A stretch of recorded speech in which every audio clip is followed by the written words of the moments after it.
The Yakuza series is a series that has been memed to death, and I'm okay with that. But despite its popularity for its goofy antics, I don't think people actually understand what it is. I don't really blame them. It's not your fault. To many outsiders, it seems like it's just a GTA clone, and it doesn't really help that when you search up the Yakuza franchise on Google, this is what you see. So naturally, people have the question of, where do I start?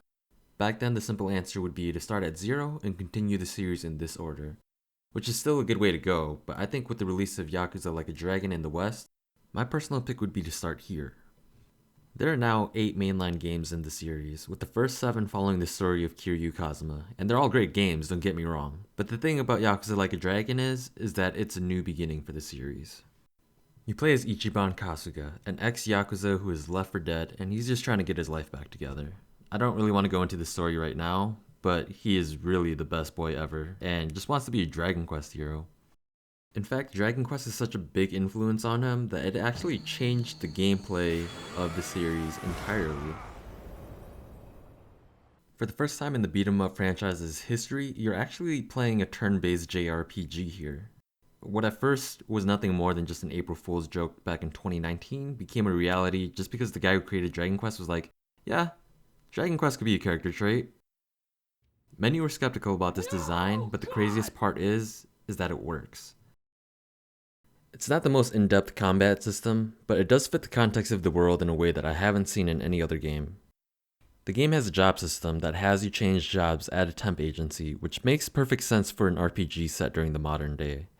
For example, your friend Nanba starts out as literally a homeless guy, but as you continue on in the game, you can unlock jobs like a musician or a chef. It would be pretty cool if you could do more with the job system outside of combat, but for the first turn-based game in the series, I'm just happy that it works as well as it does. I don't know how much of the game's story was completed before the change to the combat, but the biggest strengths in the game is having a party. In previous games, Kiryu was pretty much a lone wolf, but in Like a Dragon, you have a full JRPG squad, and just the way that they banter with each other gives them so much life.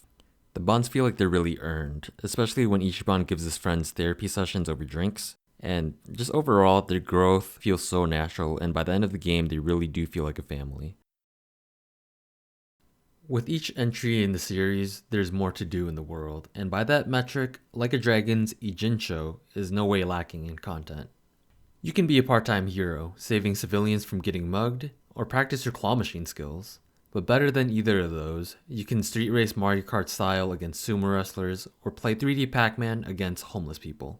Before you know it, you'll be walking into a sub-story where you have to help a man run around town covered in nothing but bubbles, or befriending a crawfish named Nancy. No matter where you go, there's almost always something to do or a story to be told. The combat characters and world are all equally as important to the Yakuza games, but they really are nothing unless we had a great story that ties everything together.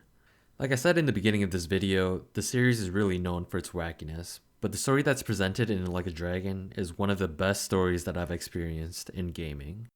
It's a story about betrayal, corruption, and living in the gray areas of society. It's a story about losing everything and being stuck at the bottom. But with a character like Ichiban, it's also a story about starting at the bottom and rising back up. You can tell that RGG Studios really set out to reach the Western audience with this title. For one thing, they didn't call this Yakuza 7, which they did in Japan. And for the first time since the first game, we have an English dub. Kill this dumb motherfucker! Except this time it's really good. 18 years. I've been waiting to open this goddamn door for 18 years. That's long enough! There's not much that you need to know going into this game. Though this game changes a lot for the series formula, at its core it's still a Yakuza game, and it offers so much for fans old and new. For newcomers, I truly believe that this is a great jumping on point. And if you like it and want more, there's definitely more, especially with the release of the remasters and 6 coming to Steam and Xbox Game Pass this year. Thanks for checking out this video. It's just a little something that I wanted to make for a game that I really love. I've never made a video before. This is just something that I cobbled together, quickly wrote a script, and had a really hard time making the clips come together. Please feel free to leave any criticisms in the comments below. and maybe I'll make another one of these in the future. Bye.